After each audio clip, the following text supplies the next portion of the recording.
আপোনালোকৰ ওচৰলৈ লৈ আহিছোঁ এবিধ অসমীয়া পৰম্পৰাগত পিঠা, যাক কোৱা হয় নাঙল ধোৱা পিঠা। ভুই ৰুই শেষ হোৱাৰ দিনাখন ঘৰলৈ যেতিয়া নাঙলটো লৈ আহি নাঙল ধুই আহি সেইটোক লৈয়ে নাঙল ধোৱা পিঠাৰ নাম পালে এই পিঠাবিধে। নাঙল ধোৱা পিঠা বনাবলৈ প্ৰথমতে লাগিব বৰা চাউলৰ গুড়ি এইবিধ হ'ল তৰাপাত, গুড়, গাখীৰ আৰু এই পিঠা সানিবলৈ লাগিব পানী।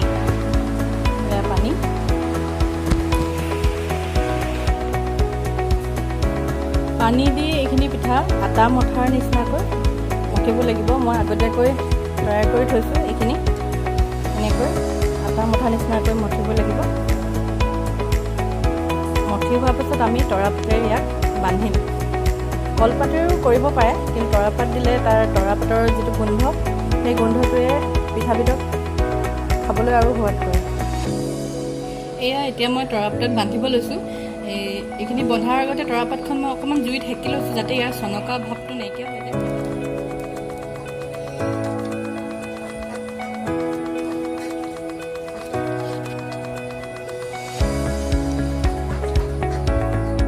এতিয়া মই দেখুৱাইছোঁ ইয়াত কেনেকৈ বান্ধিম। এনেকৈ পিঠা এটা এনেকৈ লৈ ইয়াত এনেকৈ দি ইচ্ছা কৰিলে ডাঙৰকৈ কৰিব পাৰে। মই দুখন তৰাপাত লৈছোঁ, যিহেতু তৰাপাতকেইখিলা সৰু সৰু। এনেকৈ বান্ধিম। আমাৰ অসমীয়া সমাজত এটা জনবিশ্বাস আছে, যেতিয়া ভুই ৰুই শেষ হয়, ভুই ৰুই শেষ হোৱাৰ পিছত খেতিয়কসকলৰ যি ভাগৰ থাকে, এই পিঠাবিধ খালে সেই ভাগৰ নাইকিয়া হয়। মানে এই পিঠাবিধে সেই ভাগৰ দূৰ কৰে। সেইটো আমাৰ অসমীয়া সমাজত এটা জনবিশ্বাস। এনেকৈ এতিয়া কলৰ এডাল লৈ এনেকৈ বান্ধি দিম। টাইটকৈ বান্ধিব লাগিব, যাতে বইল কৰোঁতে পানীত এইখিনি পিঠা বইল কৰিম। এনেকৈ বইল কৰোঁতে যাতে ওলাই নাযায়, সেয়ে টাইটকৈ অলপ বান্ধিব লাগিব।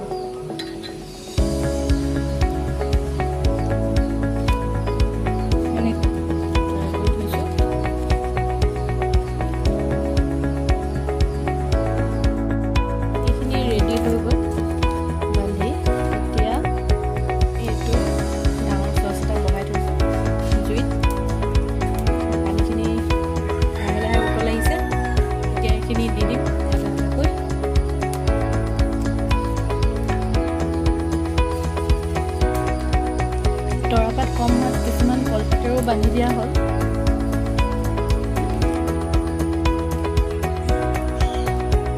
এয়া এইখিনি দি ল'লোঁ। এতিয়া এইখিনি প্ৰায় আধা ঘণ্টামান জুইত সিজাব লাগিব। যেতিয়া পাতৰ ৰং সলনি হৈ আহিব, তেতিয়া গম পাব যে পিঠাখিনি সিজি গৈছে। এয়া প্ৰায় 20 মিনিটমান হৈ গ'ল।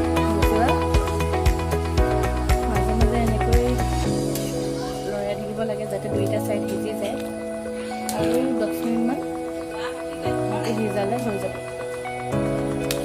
আমাৰ নাঙল ধোৱা পিঠা ৰেডি হৈ যাব। এয়া আমাৰ নাঙল ধোৱা পিঠা তৈয়াৰ হৈ গৈছে। পানীৰ পৰা উলিয়াই আনি অলপ দেৰি ঠাণ্ডা হোৱাৰ পাছত এয়া উলিয়াই দেখাইছোঁ মই আপোনালোকক।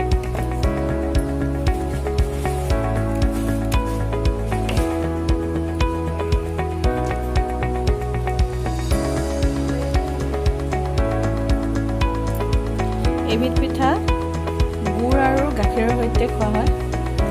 খাবলৈ বহুতেই সোৱাদ হয়। এয়া চাওকচোন, ইমান ধুনীয়া হৈছে। ইয়াৰ গোন্ধটো বহুত ধুনীয়া আহিছে। আৰু এটা দেখাই দিছোঁ।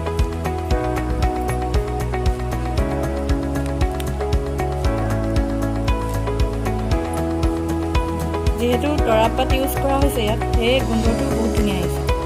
তৰাপাত ইউজ কৰাৰ কাৰণে খাবলৈও বহুত সোৱাদ হয়।